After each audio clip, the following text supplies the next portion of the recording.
Ụlọọrụ Anambra State Universal Basic Education Board ASUBEB Achikobala agba nke afọ 2024 bụ ọgbakọ retreat omekwa afọ ya maka ndị isi ha, ndị head teacher nakwa ndị director grupu nke mbụ sitere na zone mmụta isii enwere na steeti a. Ya bụ retreat enwere n'Ọkpụ na Ọka South bụ nke isiokwu ya bụ mmụta dịka igodo ji wulite ọnọdụ nke mmadụ nakwa usoro ịhazi mmụta nakwa ijigide mbọ dịgasị iche iche ga-atọ atọ. Queen Anịgbọgụ bụ onye nta akụkọ anyị ji akụkọ a wee bịa n'uju.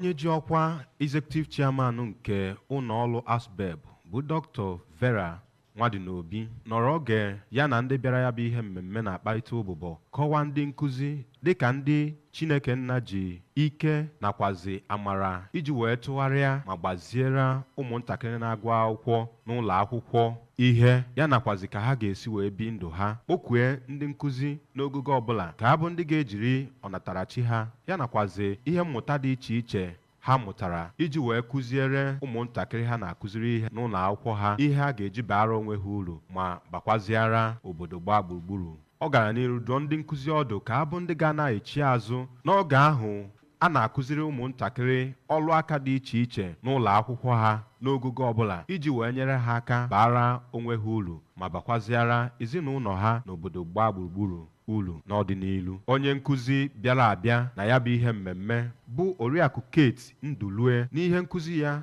nke gbadoro ụkwụ n'uru ịkụziri ụmụntakịrị ọrụ aka dị iche iche n'ogogo ụlọ akwụkwọ dị iche iche bara kọrọ na ọ dị nnọọ ezigbo mkpa na a ga-eme ka ya bụ ihe eji akụziri ụmụntakịrị ihe akpọrọ kurikulum n'aha bekee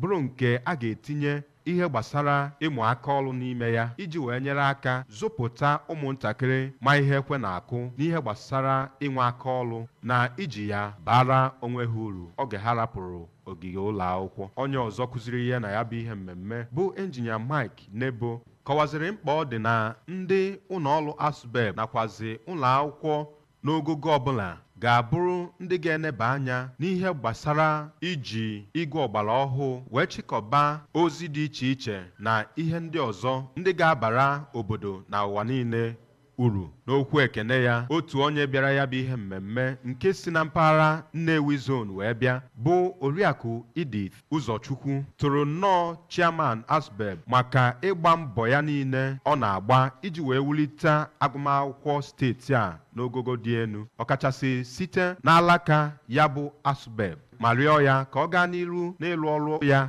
dịka o si alụ ya. N'oge ya bụ ihe mmemme ntụgharị uche, ụfọdụ n'ime ndị bịara ya bụ ihe mmemme jụrụ ajụjụ dị iche iche enyekwazi ha ụsa kọwara ha ihe ndị ahụ ha jụrụ n'ajụjụ ka ọ ga-esi wee doo ha anya.